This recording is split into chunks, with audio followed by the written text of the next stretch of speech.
Hello, welcome to the Andy Hardy Show. This is episode 4 of the Back to Scratch series, and as promised, I have a guest for you. It is none other than my cousin Mellisa Joy, and she is joining us via phone today. Mellisa, how are you doing?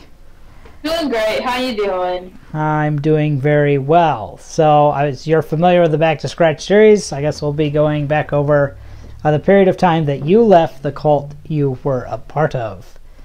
And now you were part of the cult that you were in for till you're about 26 years old. It's a very strict religious sect. So why don't you just go ahead and kind of introduce us to the old brethren and let us know what that was like, and then bring us into the period of time when you left. Okay. It's a pretty bright question, but I'll do my best. I was actually just in the old brethren for about 13 years.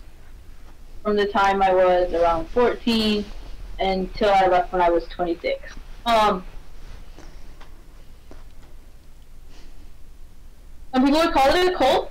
Some people will be offended that it's called that, but it's definitely a very strict religious group. They don't really let you have outside communication, outside work, anything outside. All very, very much closed in community, do everything among yourselves and within yourselves.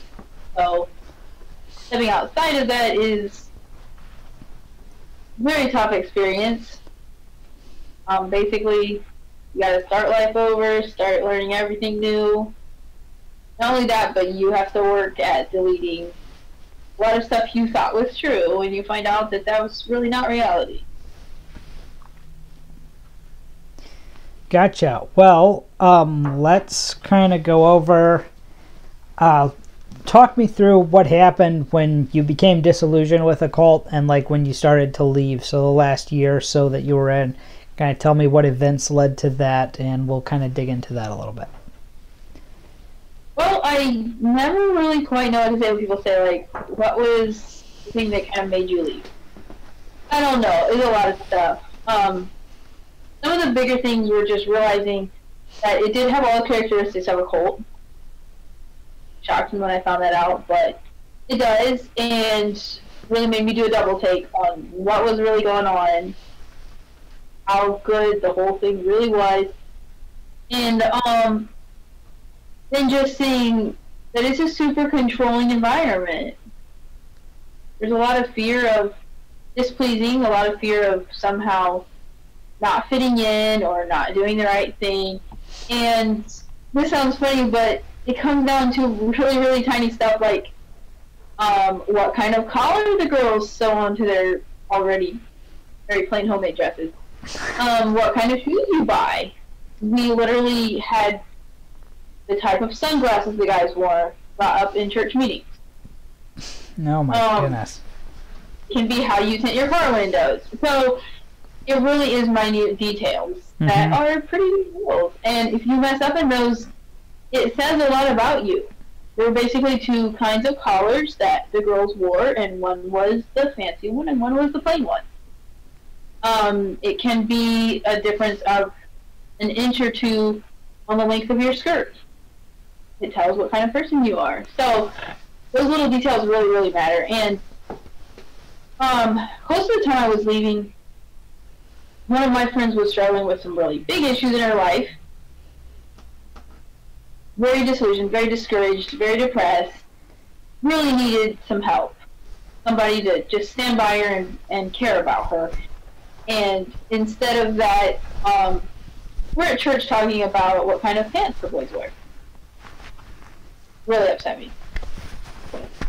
Yeah, no, I mean, I get that. So they focus on these little tiny details that they deem to be, you know, what determines whether or not you go to heaven, when in reality the big issues, you know, you have people who can't afford to pay bills, people who can't afford to take care of their families, or people, you know, in the middle of real life crisis, and they're not doing anything about it, and they're not even remotely concerned about it because they're focusing on, I know at one point, I think it was a German Baptist group, I'm not sure which group it was, they had a rule that you couldn't drive dually pickups because it looked like a woman's hips. You know, so yeah, that's... There wasn't an issue in the church I was in, but it was mentioned, like they would call them hippie trucks, referring to women's hips. It was kind of like a dirty joke. Oh my word. So yeah, I mean, so yeah, these little tiny things, and again, our cult did a lot of the same practices. So now you're 26 years old. You've been in this more or less your whole life, and you're leaving, and you don't have any outside contacts. You know, how did you go about getting a job? How did you go about establishing your life outside of that? So this really difficult thing to do. It's not at all easy. I had the advantage of knowing a very few people outside of that church, and then also job while I was still in the church. Got a second job outside of the church, and I worked that on the side. It was approved by my church, so I was still okay doing that. I knew I was hoping to leave, and soon after I got that job, I knew that I was definitely planning to leave. I wanted to finish out the school term that I was teaching, just to make things a little easier for my students. Yeah. So I worked that second job from December until May, and then I left in May as soon as the school term was over, and went full-time into that job. And then kind of progressed in that job for about a year after that. So I had it easier than a lot of people would have it leaving, simply because I was able to work into it a little bit more slowly. Yeah, well, definitely. I mean, you're definitely, it's definitely not normal for them to approve a job outside of that circle. Right. I mean, it really depends on what kind of job it is. Healthcare is usually okay, provided you're open with your leaders about what's going on and you are in good standing, you are not going, they don't feel like you're going to be led astray. And I was a member in good standing. I was respected in the community for the most part, so they didn't feel like I would be led astray. I was considered a strong member and strong in my faith. Okay. Before when we talked, you talked about the relationships you had outside of the cult prior to leaving the cult, how those helped you, but that weren't necessarily the people who, you know, as a cult would look at it as they're dragging you away, but it wasn't that way so much for you. Can you go into that and talk to us about that a little bit? Yeah. So one thing that I really get annoyed at about people within those groups is that they view any outside people as trying to like manipulate you away from them and that type of thing. And I feel like it's really because people within those cults are controlling and manipulative and tend to think of everyone else in the same way. And I think it's really unfair because the whole world isn't like that. Right. Sure, you're going to find your people that do tend to approach anyone in a controlling and manipulative way, but not everyone's like that. And the friends that I had that were not in that setting were just very warm, caring people, just normal people, and didn't try to lead me away. But when I did leave and contacted them after I left, they were definitely there for me, very supportive, and like, you know, hey, we want to hear about this, what's going on, we're so happy for you, come over and tell us about it. It was a big help. Okay. Yeah. No, and I can agree that there was some of that was similar with me. Getting a little bit of feedback there. I'm not sure why. Let's turn that down. Anyway, so let's move on to you've left the cult and you're now engaged, and let's talk about kind of establishing relationships outside of the cult and what that's like and some of the relationship anxiety that we deal with. Right. We talked earlier about, I think I told you that for a while I didn't even try to make friends with people at my age because it was just so stressful. I didn't know what they were talking about. I didn't understand their lingo. Didn't understand movie references. Like, it was too difficult, too stressful. And so for a good year after I left, almost 2 years, most of my friends were probably above 50 and were the type of older, caring people that were just happy to see a young person trying to just make a good difference in the world. And that was a huge encouragement. I'm really thankful for those friendships, but I really needed people my own age to hang out with and have fun with. And it just took a while, and it took me being willing to open up to people that, hey, I really don't know what you're talking about. Can you explain that to me? Can you tell me more about that? Or like, I don't know what movie reference that is or what it means at all. So I had those friends that were willing to kind of step back and give me a little bit of a background on what that movie was about, and so I could kind of understand a little bit. It also helps to find people that aren't superficial, people that they can talk about more than just movies, they can talk about more than sports. Those are things I didn't know about, and those are big topics in society. Yeah. So finding people that could talk about other stuff really helped me a lot. Right. Well, you mentioned finding people who weren't superficial. From my experience, at least, like something that I find really funny is that in the cults, in the cult I was in, they're like, well, these people in the world, they are pretending to be happy, but they're really miserable, and they're this and that. And the reality is there are more superficial people involved in these independent fundamental cults than there are superficial people in the world. By and large, most of the people I meet on a daily basis are very real people. They're not pretending to be happy. Yes, I would agree with you. That's been my experience. And, I mean, it surprised me at first because that's what we've been taught all our lives, is that these other people are just pretending. And they're miserable. These people are miserable, and every day they try so hard to look happy and to look like they're going somewhere with their lives, and they're just miserable. But I got out and I made these great friends, and they're honestly just happy people going about life and caring about people and doing good things for each other and helping people out. And I was surprised to find people that were a lot more kind and more caring than the people I'd known before. Right. And so many people, like in the cults I was in, it was completely the opposite. These people within the cults, they were miserable abiding by the dress codes. They were miserable going to the church services. Yeah. They were miserable. I mean, it's miserable to give 10% of your income to anything that's not useful.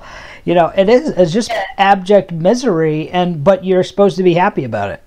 Right. And so you put on this. Yeah. They convince themselves they're happy to do it, because they're serving the Lord with reason joy.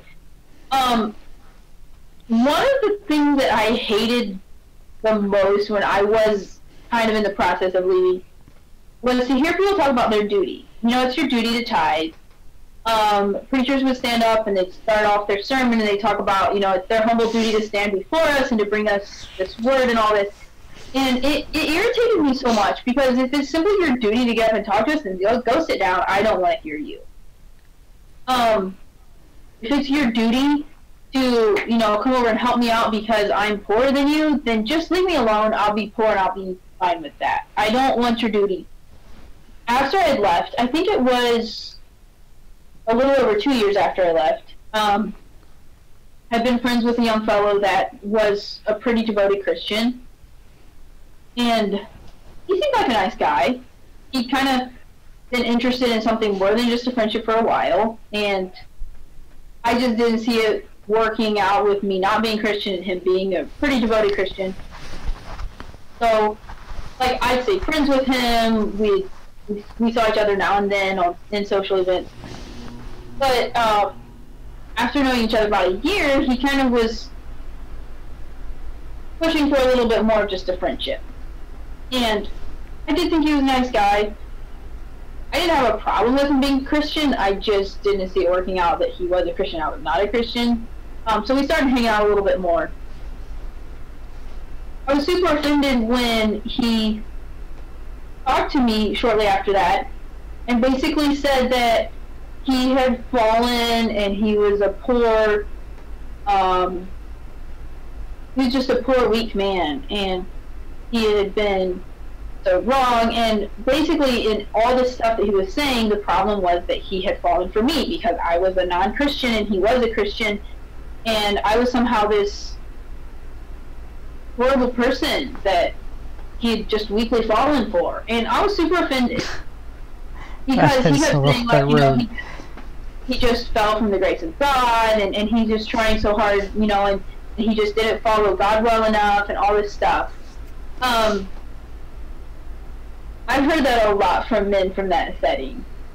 How they just try to follow in the grace of God, and they just fall in their weakness, and it's a cop out. It's a big cop out. Oh, you know, can we let's dig into this? I know this is supposed to be about kind of getting back on your feet, but let's dig into that. The falling from grace, falling from God. It's an easy, you know. We were talking earlier about how many rapists, child molesters, that wind up in these cults, and they are allowed. If you're wondering why the hell they don't do anything about it, it's because all they have to do is say, "I've fallen from grace and I repent," and they're not going to report them to the police. They're not going to hold them accountable. They don't do anything. That's all it takes. Those are magic words for those people. And you wonder why a woman stays married to a man who's had so many affairs in one of these cults. It's the same thing. He goes, I fell. Oh my God, I fell. It's a man who is abusive towards her, and it's the same thing. Right. Yes, and again, it's a cop-out. It's, something terrible happens. Maybe you're reported to one of the church leaders. All you have to do is say that, and then they cover everything up, and that's it. That's it. Yes. That's all you have to do. Yes, this young man said how he must not be praying enough, and he just fallen from the grace of God, and he needed more of the power of God in his life and all of this. And inadvertently, he blamed God. That's what he did. Yeah, it was course. God's fault that he had fallen into liking me. And I found that super offensive because the God that he claims to worship also made me according to him, and then he fell into the horror of liking me. I mean, didn't God make me likable? Because I'm not sure why God would make me not likable. I just found the whole thing super offensive. Right. And I was very disgusted with the whole thing, and I actually kind of thought he was different than most of the Christians that I had known before. He seemed like a decent person. And he... and that's a really big mistake, and it's easy to make because these people put themselves on a pedestal. Yeah. And the biggest disappointments I've ever had in human beings are people who maybe they have 1 foot in, 1 foot out of the religion, but they're people that are involved to any extent in these religious sects.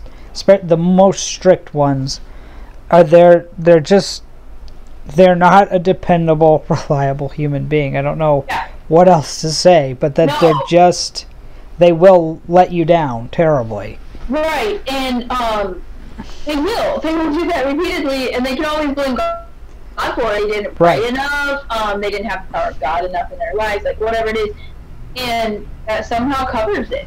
That somehow makes it okay, and then of course they can just ask the forgiveness of God and right. And even if God doesn't forgive them, their congregation will. Yeah. And that's what's important. Okay, so we've got we got off track a little bit. Let's talk about, relationships. So I had a lot of relationship anxiety. Michelle is maybe the second girl I've dated. I really don't consider the other ones having dated because of what dating or courting, whatever you want to call it, is to me. Was so much different than what it was when we were in the cult. If you spent 5 minutes with someone, you were headed for the marriage wedding bed, whatever they call that, marriage bed. And so that creates this huge amount of stress on top of you the whole time you're dealing with the opposite sex when you're inside of the cult, and especially if I think we're family, so we're kind of the same way. Like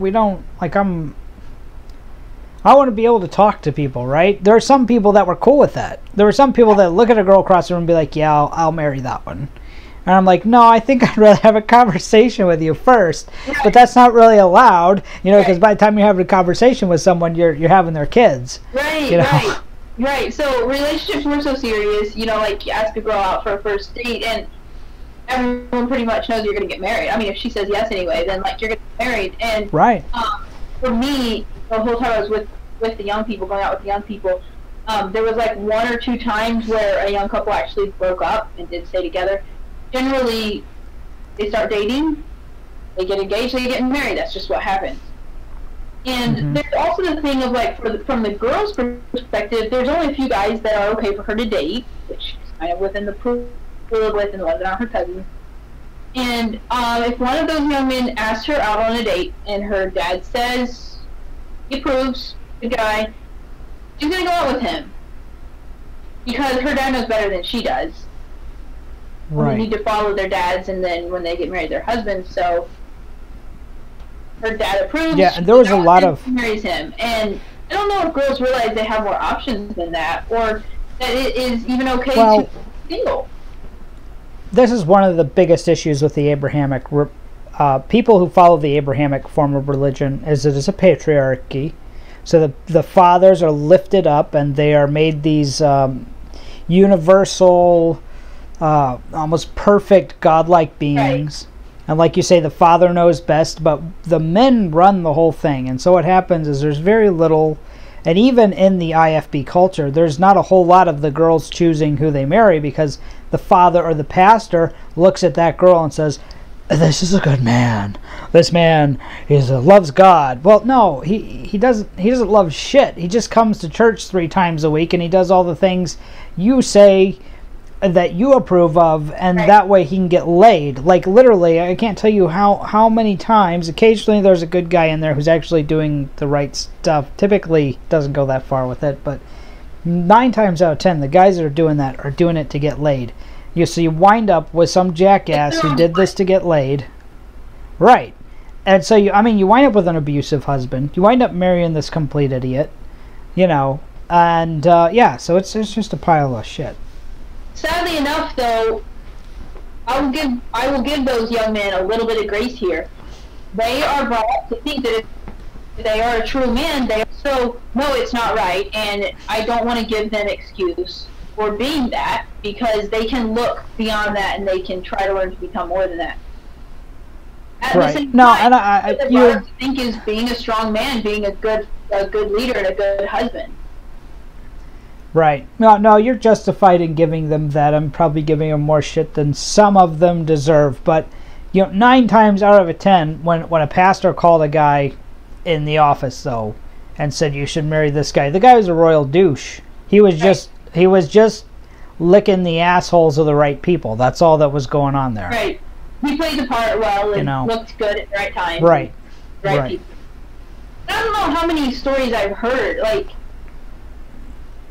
so many stories. I know you have too, of these girls that marry these people that they don't know, these guys that they don't know very well, and the religion, I'm sorry I'm cutting you off, but the religion convinces you that if someone can show up, it's so funny because it's so simple, but it's so stupid. That if someone shows up to church 3 times a week, this is our version, you have yours. I don't know they have to show up right chapel, they've got to sing in the right key, they can't drive, they have to drive the right pickup, they've got to make, I know in your cult, or in the Old Brethren, making the right amount of money was a big deal. You had to make the right amount of money to date the right girls. Success, yes. And it shows your leadership ability. And so that's it. If you can check off, more or less, you walk into one of those services, they'll give you a list. And you can fucking check that thing off. And when you've got it checked off, it doesn't matter who you've raped. It doesn't matter if you killed somebody. If you check the list off, you're it. You've got the choice of whoever you want. Right. You do. And if you have impressed the right people to the right amount, you do. And so many girls have told me that they married someone that their father approved of, that their ministry approved, all the right channels as they've been taught, and they end up being beaten and abused in so many ways by this person that their father and their leaders have told them was the perfect guy for them. And there isn't a good out for that person. There isn't a good way for them to get out of that. Getting out of that means they will lose their family, and not just their husband as their family, but their own immediate family, and their church and all their friends. That's something I want to talk. I want to kind of have you, and I know you've experienced enough trauma for 1 lifetime or 5, but if you can put I would say, as unlucky as you were lucky to not have married into that cult. Yes. Oh my goodness, I have felt lucky about that so many times since I left. Though your husband would have made a lot of money, you would have never seen any of it. But the problem is, you're talking about from the women's perspective, if they leave, like, I can't imagine your primary,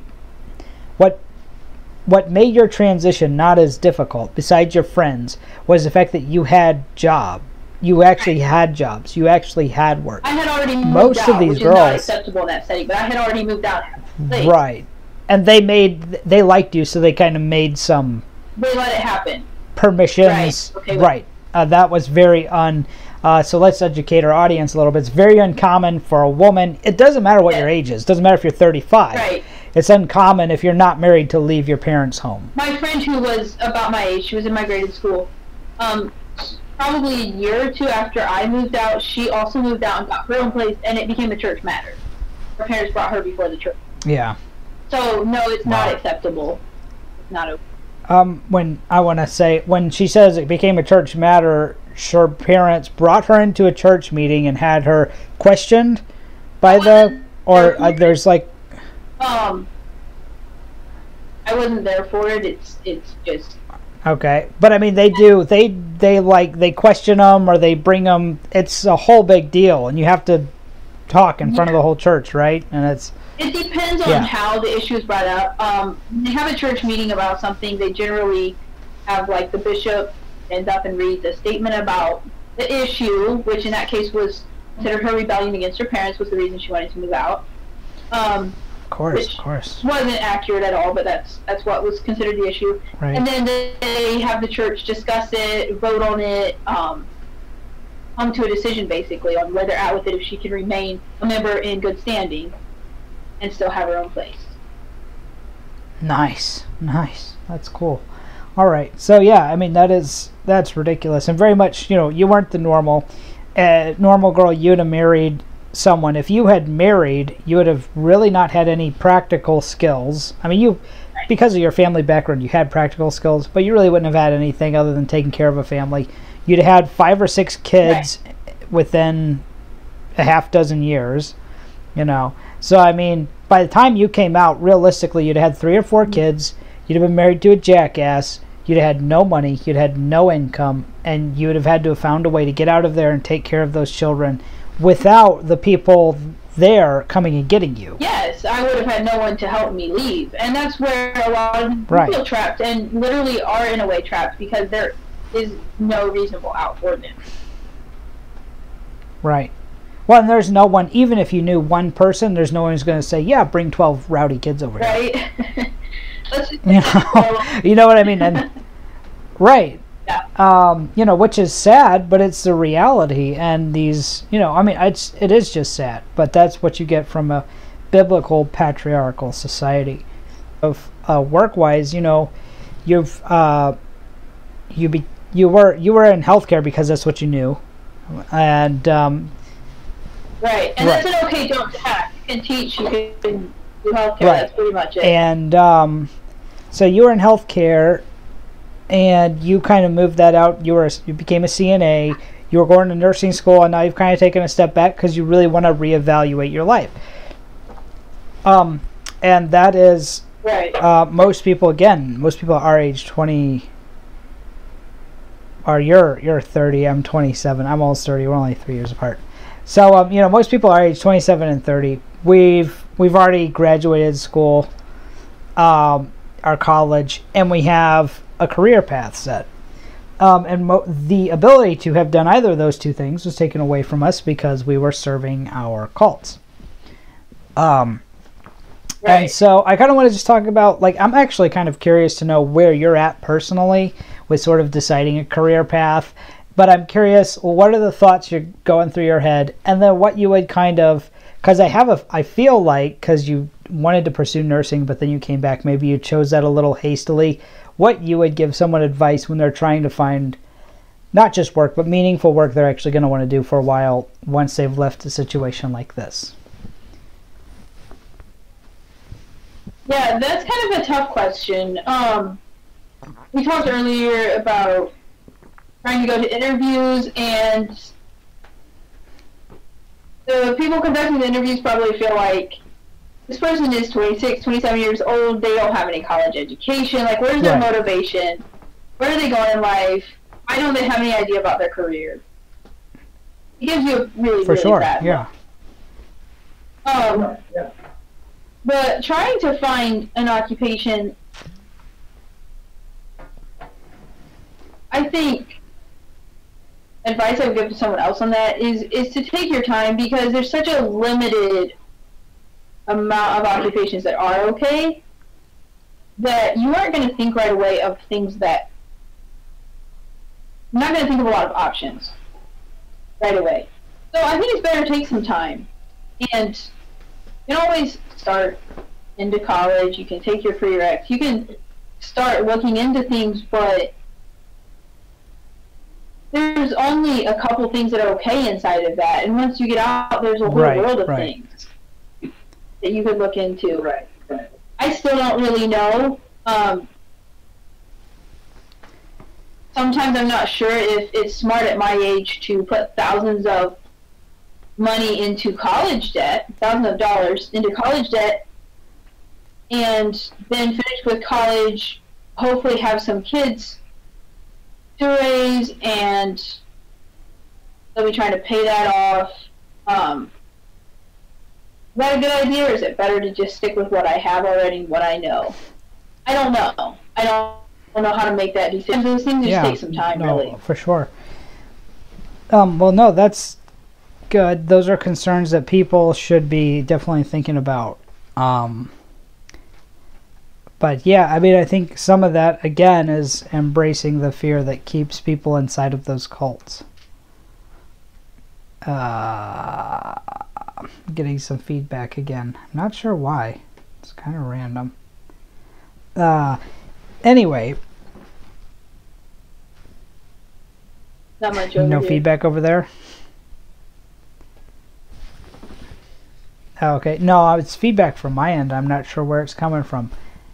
But yeah, so we discussed relationships. I don't know if we really went over we did kind of go over relationship anxiety already, and where that stems from, all the pressure building up, to marry the first person you talk to. So let's kind of talk about how that. Yeah. Let's talk about how that like translates into reality, and that in reality we don't really have. That's not a thing. You don't marry someone you talk to for 5 minutes on a street corner. That's just not a reality. And I think I was actually going to start and talk about how me and Michelle, she's really the only second person I dated. But by the time I got out of that whole mess, I had a really good idea of how to approach people. And part of it is because I never really had a serious relationship while I was involved in the cult. The only serious relationship I had while I was in the cult was outside of the cult, and the cult destroyed it for me. So, so I had a good idea of who I wanted to date. I had a good idea. And I think there's something to be said for being a good judge of character. I don't think that, that just because you've been involved in something like this, especially if you're born into it or brought in at an early age, doesn't mean it was your decision, and you're therefore not responsible for all the bad choices you may or may not have made on your own, influenced by someone else while you're part of that cult. I mean, sure, you're going to feel guilt to an extent, but it doesn't mean you're a terrible person, that you're a really poor judge of character either. Or that you have to give all of that up because you've left. What do you think about that? Yeah, I agree with you. Sometimes it's more what you already know that you want, or already know that you're looking for. And also realizing that some of the things you stifled were actually good. Some of the thoughts you had that you thought were crazy were actually okay. I know it was that way for me. One thing that I had a big problem with was the idea that you date someone and you get engaged and you get married, and that's just how it works. I always wanted to know the person. Like, I just wanted to know them more. Like, I didn't want it to be a serious thing, a big thing, so fast. Right. And that's not okay in that culture. It is a big thing. It is a serious thing right away.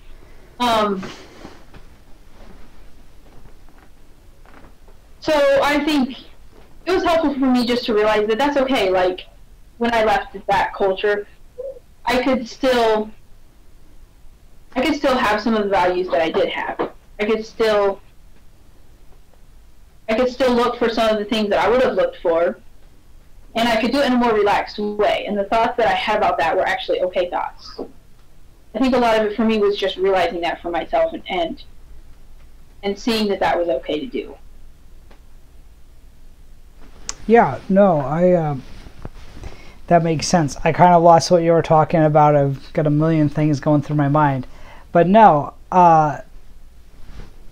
yeah, there's this idea that, again, yes, when you leave, you lose so much.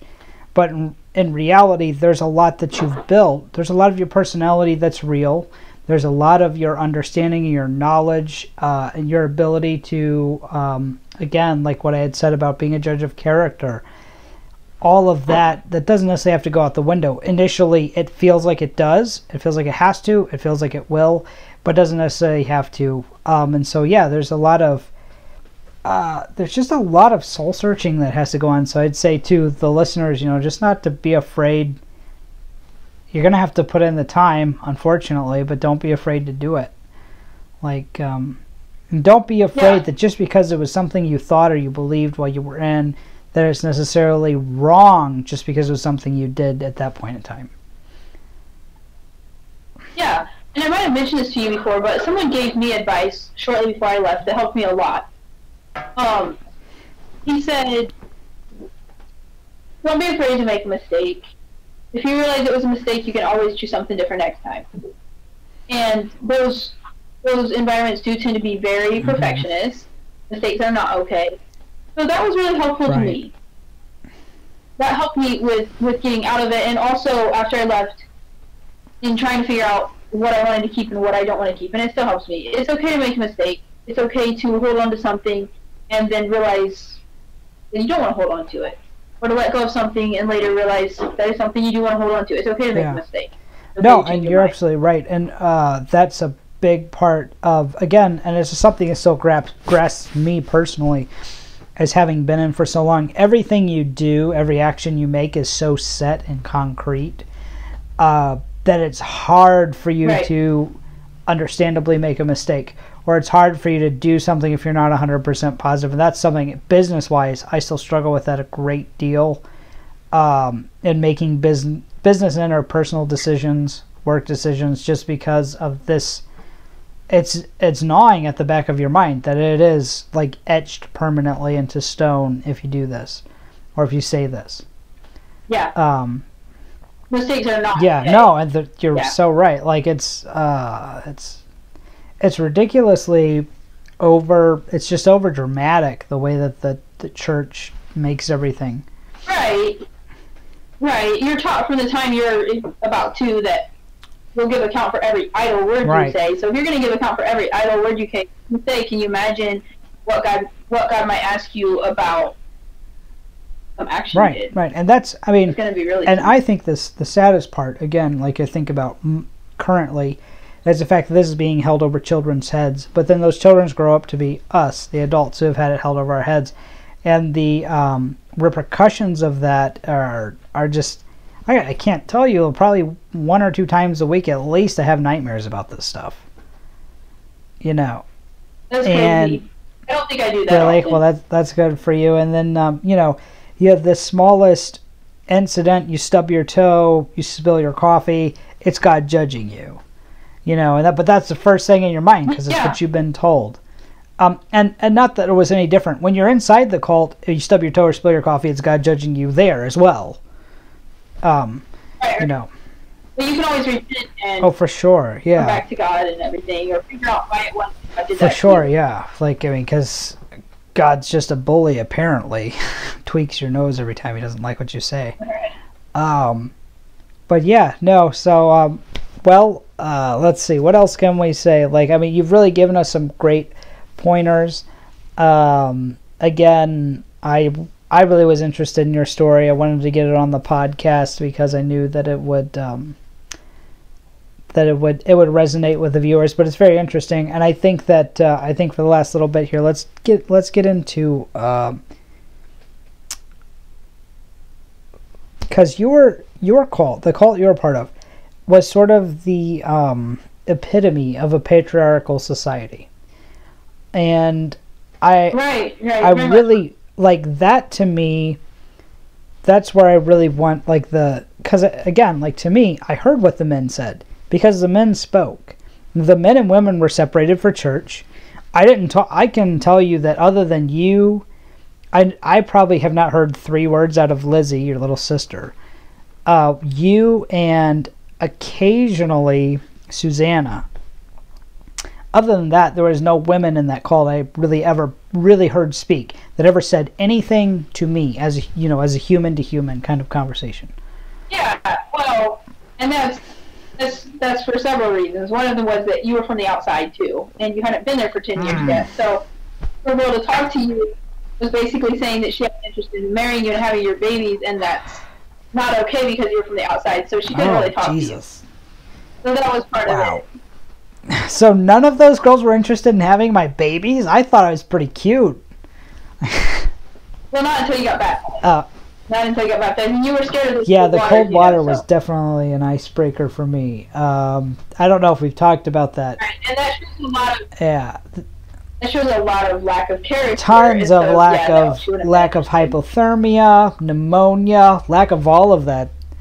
I'm definitely lacking in those areas for good reasons of not being submerged in ice cold water. Well, it takes a lot of faith, though. You need to have faith in God that you will see this. I think it was either Samuel or who was after Samuel. Probably it was Joseph. No, Nathan. One of them were getting baptized, and I asked them why the hell they got in that water, because it was like I swear it was January or something. It wasn't January because there wasn't snow on the ground, but I'm pretty sure there was still ice floating in the pond. And I asked him... It would break ice. Yes, it was insane. So I asked him, I'm like, why'd you get in the water? He's like, I have enough faith. And I'm like, tell that to the ER doctor who fixes you up, because... But the ER doctor is not a Christian. He doesn't understand. True, yeah. That's just nuts. Those people are crazy. Like, they're asking for, like, really big... No wonder so many people have health issues in that church. You know, you're dunking your 5-year-olds in ice cold water. People are insane. Well, yeah, but they don't get baptized until they're 16 or 18. Yeah, you have to be an adult. I'm thinking like our people, like we weren't dunked in ice cold water, but I think I was baptized when I was 4 or 5 years old. I mean, like the full submersive dunk in the pool and everything. Yeah, about the youngest they would do is 14. Yeah. Because what do you have to do to get baptized? You've got to, like, believe... What do you have to believe to get baptized? You know what? You don't have to do anything. My mom asked for me to be baptized, so... Oh, seriously? Your mom's like, hey, baptize Mellisa, and they just dunked you? She asked for them to baptize me and 2 of my brothers, and we got baptized. That's awesome. Like, they were giving me... Because I asked them, because I wanted the free insurance. That's what it was all about for me. I wanted free car insurance. I know, but I'm just saying, like, I'm a guy. I'm human, okay? Yeah, that's all I wanted was the free car insurance. I'm like, what do I have to do? And they were telling me all this stuff I got to do. And I'm like, you know what? $300 a month is cheaper. Like, it's just easier to pay that for car insurance than to have to... Right, then to change all your clothing and all of that, yeah, it's just too much. I couldn't do it. I couldn't swing it. Well, I was going to be a part of that either way. Right. Well, I know. There wasn't an option. I've got a question for you. I don't want it to offend you. And this is what... I know it all. Like, I don't want you to think that I ever was, like, you're my family. But a big part, and one of your brothers, whoever it is, Johnny, agrees with me on this. That one of the big reasons the old brethren rescued you back in when that happened, and we'll bring that up on another episode, but one of the reasons the old brethren brought you into their fold was because of the imminent onset of inbreeding that was coming around the corner for them. Yeah, so they say that. That's a really, really weird one, actually. They know that that's an issue, and they know that it's becoming more and more of an issue. But for their kids to actually marry outside the church is an issue. And marrying outside of the church means marrying someone that came from outside the church too. Okay. So my brother Forrest, so he married one of the Royer girls. I mean, that's a minister's daughter. I can't believe they'd let Right. So he was a member in good standing, but obviously he's not there now. That's a real issue, and it's really hard to explain how they look at that. They want to say it's okay because they know they need it, but it's not okay. Right. Um, So there are there's exceptions made. I think my primary question, and I'll let you finish that when you answered my primary question is, how likely do you think it is they brought you guys in, or how much of that was a factor in their decision making when bringing you guys in the church? I don't think it was a factor. Okay. I think they wanted to think it was to make them look better and to feel better. Really? Yes, because they know they need outside blood. Hmm. We were always their project. That's what they told us. Very often. Oh, that's adorable. Those dicks. Right. So, It's really fun to yeah, talk for about. those of you who don't understand, their project, they mean that my cousins were probably horrible sinners, wicked, terrible people, and they were honing them for the kingdom of Christ, making them better because they were terrible people. That's just really disgusting to say to someone. Very accurate. They have a really strong belief that you will be like your father, and also that the sins of the father are visited on the children to the third and fourth generation. That's in the Bible. Yeah, well, but you gotta So continue. Sorry. it's girls to marry Tate boys because they don't approve of the Tate boys' father, and the sons will obviously be like the father, so they don't want their girls to marry them. Yeah, but I mean, you gotta understand, like, from their point of view, all the kids until they're 15, 16 years old literally spend most of their time with their dad. Sure. And if you put a 2-year-old in a cage with a baboon, he's gonna act like a baboon in 5 years. The part that I think is super offensive of what they say, the sins of the father will be visited on the children to Right. the third and fourth generation. That's scripture. I know it sounds very biblical and everything, and it is in the Bible, but that's not fair to the kids. No, and here's the thing. If you believe that, in context, if you believe the scripture and if you believe what they're saying, in context, what that verse means, contextually, is that the sins will be visited upon. And the way that it's worded, the simplest way to put it, is that God will judge the third and fourth generation for the sins of the grandfather. It doesn't mean that the third and fourth generations will be gambling, addicted to gambling if their grandfather was addicted to gambling. That's not what that means. Anyway, contextually, so they've just taken it out of context for the sake of whatever was going on whenever they had to make up that excuse for something. Right. So, of course, they don't want to marry these boys and have their kids judged for the sins That's of just stupid. man they don't know. Yeah, but that's just dumb. But also, I think that it could mean that, like, the sins of the father will affect the kids, and I think that could be true. Well, yeah, I mean, if you're... But also, it's that thing of, like, if it's more likely to actually happen. Yeah, if your dad play into your it. dad is a serial killer, yes, you're probably going to still wind up with some of the stigma of that if you're his grandchild. Yes. And especially if you believe that you're going to be a serial killer because your dad is a serial killer, Right. then you are more likely to become a serial killer. That's where the power comes in, though, where they say, "Oh, your dad was this terrible person. If you don't want to be like that, you have to do what we say." And so, what do? Well, you don't want to be the terrible person, so you do what they say. Yeah. Although in that circumstance, they're the terrible people. So I mean, yeah. So I mean, it's just a really big mess. All right. So I mean, that kind of clears up some of that. Let's see. I think we've talked about the woman's role. You kind of talked about jobs that were approved and were unapproved, but again, you were one of how many women that actually went and worked outside of the cult? Probably 5. 5. I was going to say you could count it on one hand. I was guessing 5.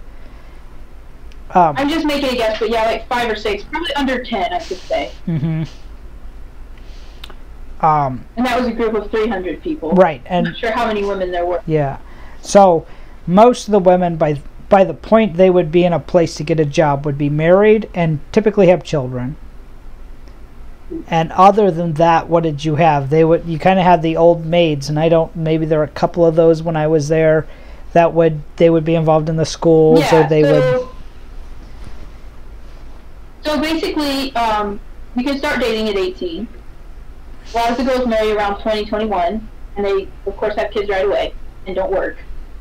The old maids are girls that are over about 25. And then acceptable jobs are teaching school, working in a nursing home, or some other type of healthcare like that. Then there were several church jobs. One of the guys had a nursery, goes to work there. One of the guys had a store, and goes to work there. I think that was about it for the girls. There was a butcher shop. Oh, it's ladylike. Yeah. That was about it, really. Yeah, and those were all of them were more or less, and it was encouraged. And I know our cult, it was encouraged to work for church members. I'm assuming it was the same there, and the value. Yeah. And I know this with your brothers. Even though your brothers made good money, 9 times out of 10, they were not paid very well. A lot of them. Yeah, it depended on who they worked for. Right. Most of the people that were the kind of recommended church labor taskmaster people, so your approved church member work people, they would skin.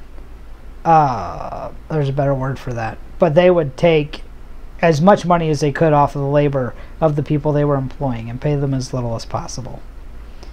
Yeah, so that depended on the age too. If a man had a family, he would get paid more. If he was dating, he would get paid more. One big thing was that a lot of kids started working right out of school, not finishing high school, usually after 8th or 9th grade. And, of course, they didn't get paid as much. Right. Then also, like, for the young girls, it was encouraged that they would go work for the other moms that had, young moms that had about 5 preschoolers running around. Right. So those jobs were generally considered good for their. It was kind of like an internship type of thing. It was good for the experience, and you should not expect to get paid for it. You're getting a lot of experience. Yeah, changing diapers is good for experience, and you shouldn't get paid for it. That we should tell the IRS that you're saving all kinds of money on daycare. Yeah. Well, they don't have a daycare, so. Yeah, right. No, I know what you're saying. So, and none of these businesses, these businessmen who work in the church, none of this is governed by actual state, really anything. If they pay anything, they pay some kind of quarterly taxes, but nothing. There's no list of like employees and whatever. They can pay these guys whatever they want. They're not regulated because they're not really associated. They're not registered with the state. Yeah, because they have to be careful about workman's comp. Mm-hmm. So most of the guys are self-employed. Right. They work under their own contracts. They're not finding one. Right.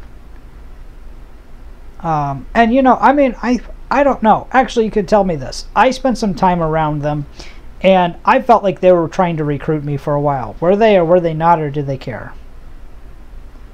At first they were. And then I think they decided you were just too strange, and no. That's the nicest thing anyone's ever said about me. You didn't adapt fast enough, I don't think. Oh, so did I think one of the biggest things is that you had like a certain style of dress that you like to wear. Like you had a sense of style with your clothing, and that's not acceptable, and you didn't change that. If you should have, after a month or two of being around us, you should have changed that. Adapted to the way we dress. I see. Huh. That's interesting. But I did wear black and white to their baptism thing. I thought that would make them happy. They probably didn't notice. They probably didn't. Yeah, exactly, because I looked like everybody else. The only time they noticed anything is when I didn't look like anyone else. Right. That's probably very true. But anyway, no, I'm not mad at them. That is hilarious. So I am happy because I did. Like, I don't remember Thad. I think it's Thad. Joseph worked for Thad, didn't he?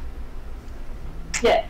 And I did some work for Thad, and he paid me incredibly well. I mean, it was nothing, and he paid me very well for it. Right, Dad was that sort of person, but he actually was. Dad is not nearly as wealthy as the lawyers are, but he will pay you well because Dad, he's just a fair sort of person. He likes to be fair with people. But anyway, yeah. So I mean, I guess they courted me for a little bit, and I can't tell you how close I was to joining them because there was so much as a young person with really no debt, just getting my income under me. There was so much that they offered me that I can't tell you, like probably within 3 or 4 years I could have been a millionaire. No taxes, no real expenses, and with them willing to bank anything, you know how they are. You know what they did with Forrest. Yeah, if you needed a loan, you would have done that through church members there. Mm-hmm. It would have been probably very low interest or free. Right. And then, then they would have owned me for God knows how long. And they would have. In a very real way, they would have until that was paid off. Right. No, for sure. Yeah. And then, but then here's the thing. The thing is that, and I don't like. We could talk about Forrest some other time. I don't know how he got out of there with what he did, but I mean, they would have taken everything from you at that point if you'd have tried to leave. Yeah. About a year before I left, the lawyers tried to help me out with buying a house. They would have loaned me money. One of them in particular would have loaned me money and would have bought this house. It was right there in the community. And I really thought about it for a while. That would have made leaving a lot more difficult. You would have probably not. Like, I mean, I just can't even imagine. Like, yeah. But it's nice, as a young adult with no credit, because neither of us grew up really in a place where we grew credit like regular people do. Not the credit. Yeah. I'm not a big fan of credit, but I'm just saying, like, I couldn't buy a house. I didn't exist on the grid. You didn't exist hardly anywhere. And you walk out. It would have taken us 5 or 6 years to build enough credit to buy a house, and they turn around and say, "Hey, here's a loan for this," and it's interest, like you said, it's interest free, or it's way below what you'd pay at a bank. Yeah. And there's this little tiny part of you that is the eternal optimist. That's like, house, yes. I don't care what I have to do. I'll just. My dad did that. That's what he did when we first moved to that area. He bought from them. Ah. They divided up a farm, basically, and the lawyers got part of it, and he got part of it. And I think he's regretted that for a long time. I would say yes. Wow. That's just... But yeah, I mean, there's a part of you that really... I mean, whenever someone offers to more or less give you something for free, it's really hard to turn it down. And then by that, they then cement you being a prominent member in their church at least until you have it paid off. It's just there's a lot that goes into it. Right.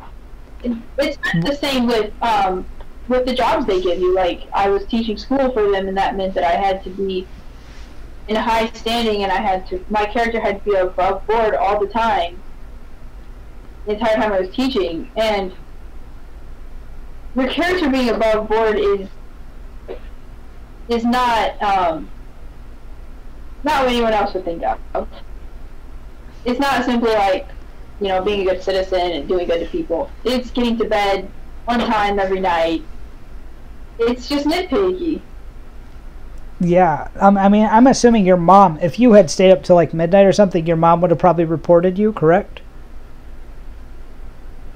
Oh, it actually happened a lot. It was one of the big issues. My siblings and I would stay up after midnight.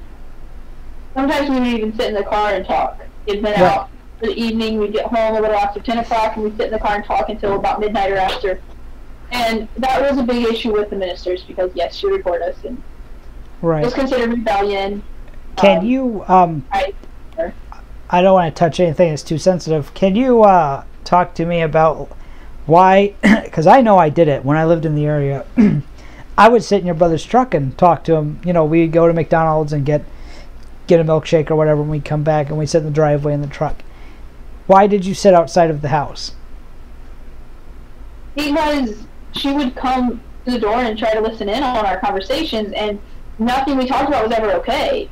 There was always issues. It didn't matter if we were just having a good time hanging out. It didn't matter if we were kind of ribbing each other.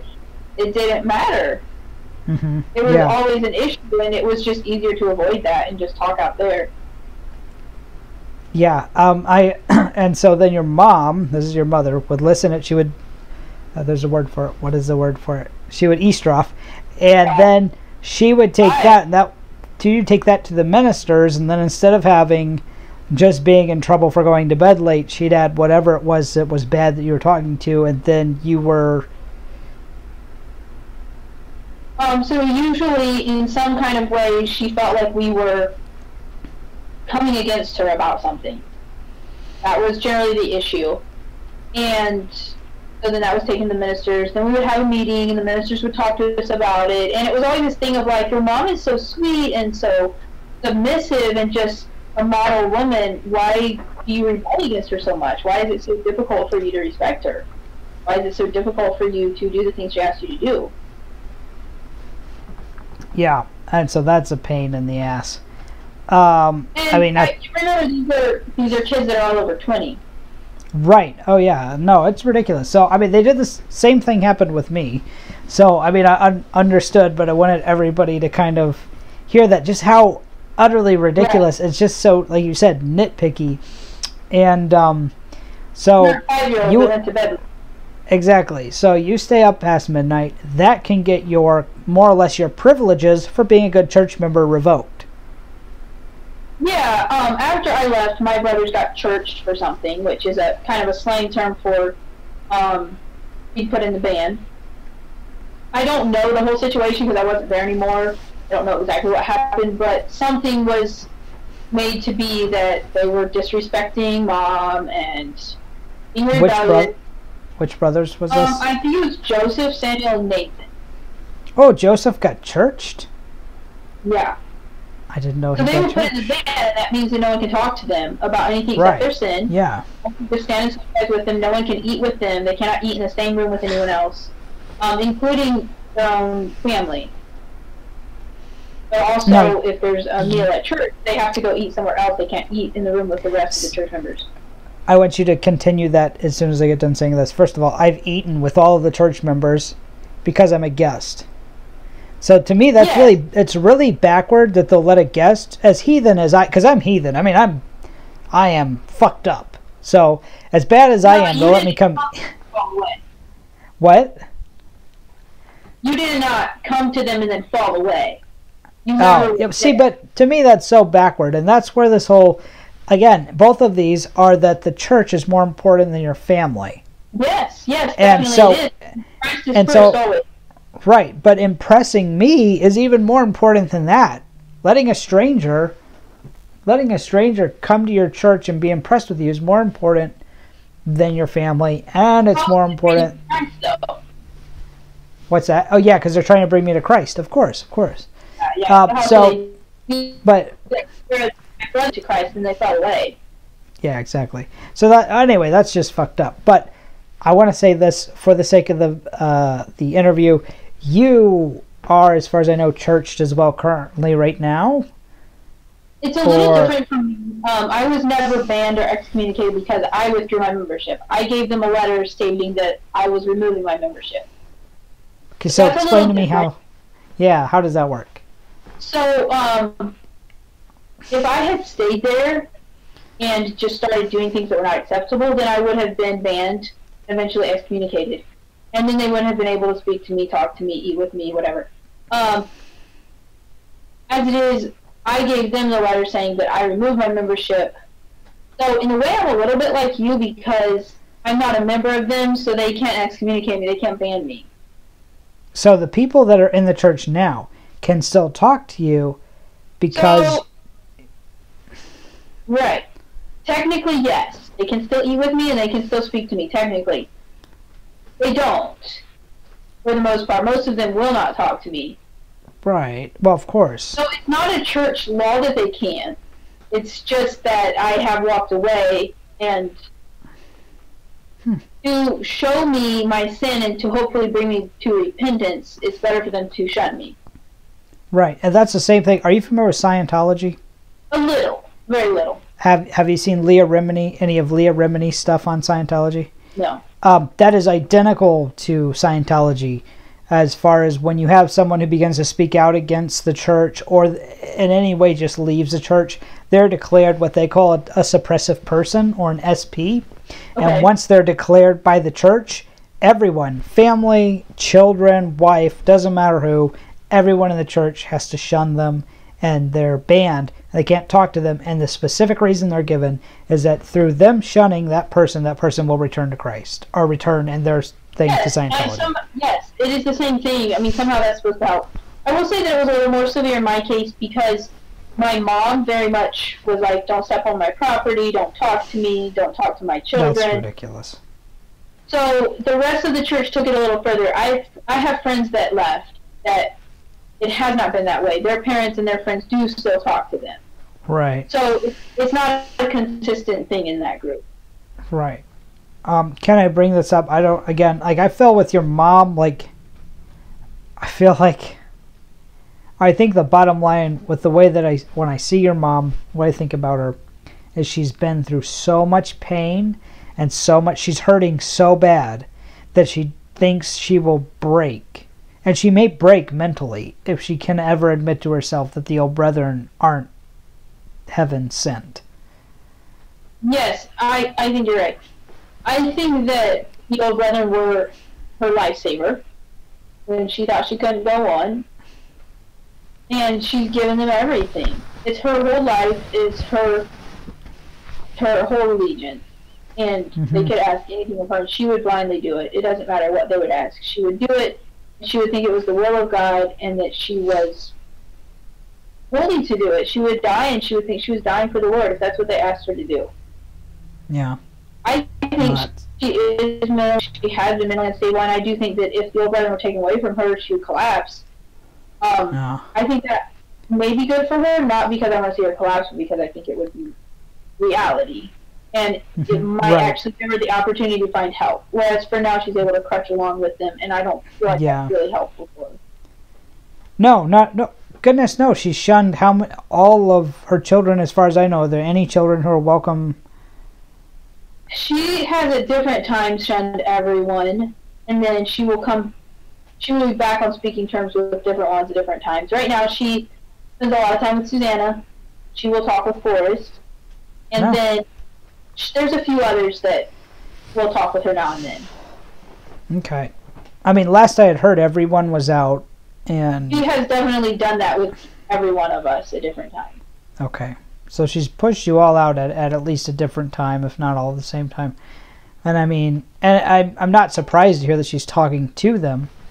But I am... I personally can't imagine how terrible it would be to push all your children away from you. That would make me really, really sad. And I don't think she likes it. I don't think that she enjoys that.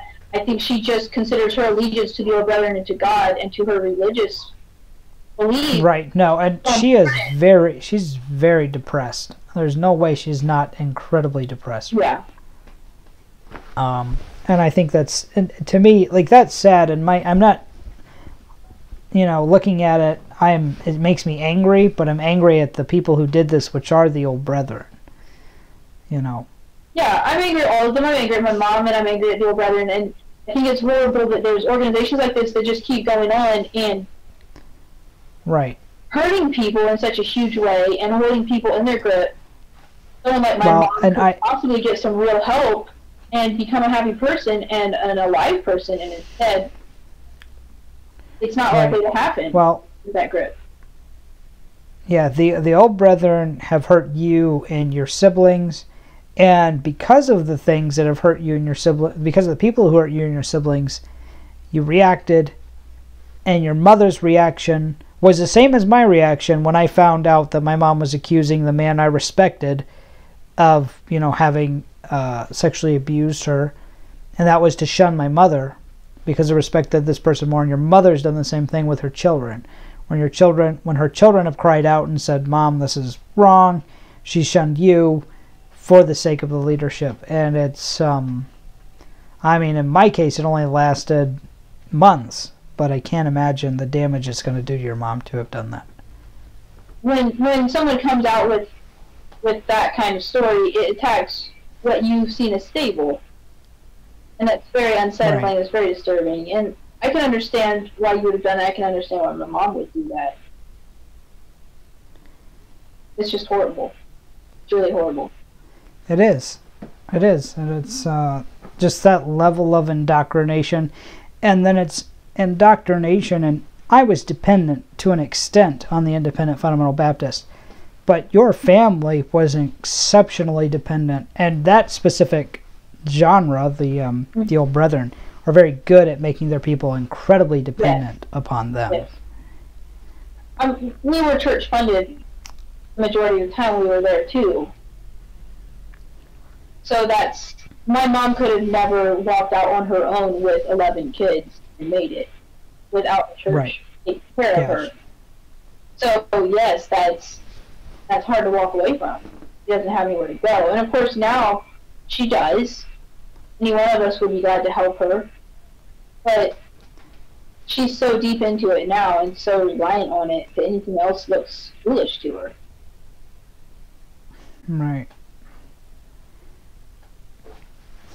Well, that is really sad. I don't want to end the podcast on a sad place, so let's talk about something not sad.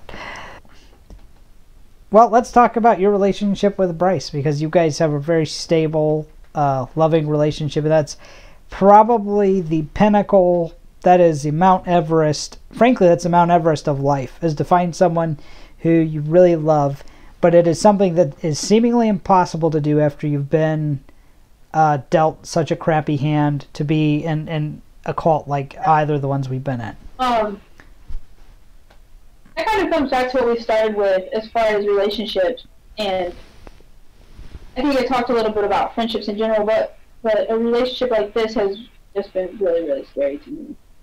I think a lot of it is because vulnerability has been such a bad thing for me. And you can't really get close to somebody without opening up, without letting yourself be vulnerable. And, oh my goodness, that's just something I would have liked to never do. But it's also something I see as really good, and I knew that before I met him. I knew it was a good thing. It's just really difficult. So that's the side of it. Well, right, and you mentioned vulnerability. You're so right, because I think that's a primary source of relationship anxiety when you're outside of a cult like this, because when you've been inside of something so long that's so twisted and so prone to manipulate you, every time you've allowed yourself to be vulnerable with someone, you've been abused, molested, or you've just been genuinely hurt. Yeah, and people that you trusted and thought were really your friends or really had your best in mind completely hurt you, knowingly hurt you, and intentionally hurt you, and it's hard to think that there are people that aren't like that. It's really hard. Absolutely. I mean, it's something that I often feel like there's two parts of me. There's the part of me that very much knows that not everyone is like that, and very much doesn't think Bryce is like that. And then there's the part of me that thinks everyone is like that, and so of course Bryce is like that, whether or not I see it, and that I'm just blinded because I love him. One of the things that I have really struggled with is I'll have these really weird ideas that get to be really real to me. Like, maybe he's playing me this whole time. Like, maybe he's a sex trafficker, and he's just working with me till he gets me to the point where he can move me on, and it's taking a little more time because I'm suspicious and not trusting as fast. Yeah, I have the exact same. I can't tell you. It happens. It definitely happens. Has happened with my relationship with Michelle. And you go, is this person just leading me on? And it happens. I can't tell you how many relationships it happens outside, like all of my business relationship and friendships outside of that. Like, I second guess them almost on a daily basis, and I wonder, how is this person trying to manipulate me? Just because you're so... Yes. The constant, and that's what I feel like it's a programmed response, because it's not something that I literally look at my coworker and I'm like, I think Katie has it in for me. I think she's trying to pull one over. It's not that. It's just that it's the way that I'm programmed to respond to everyone is that there's a reason. Yeah, no, absolutely. Some people just help you because they're nice people. I always look at, somebody helps me, somebody gives me $1, somebody buys me a bottle of water. I immediately am thinking, what is this person trying to get out of me? Yeah. I will say that I worked past a lot of that, and I've had a really awesome manager at work, manager of our unit, that has really helped me past a lot of that. Well, that's good. And yeah, it feels good to be able to go to work and not to battle that. It's still there, but it's not as often that I have to fight those thoughts of like, okay, what's this person trying to do? What's that person trying to do? It takes like 75% of the stress out of the work day. That's good. I can totally agree that is about what that surmounts to, is about 75% of the stress is worrying about what someone's trying to get out of you, or what someone's trying to get from you in the future, Yeah. So definitely. Well, this has been an excellent episode, and I want to thank you so much for being on the show. This is so exciting for me. Thank you for having me. Well, you're welcome anytime. I will get you on a couple more times, and we'll get everything else aired out. But thank you guys for joining us on the Andy Hardy Show. We'll see you here next time, right here on the Andy Hardy Show.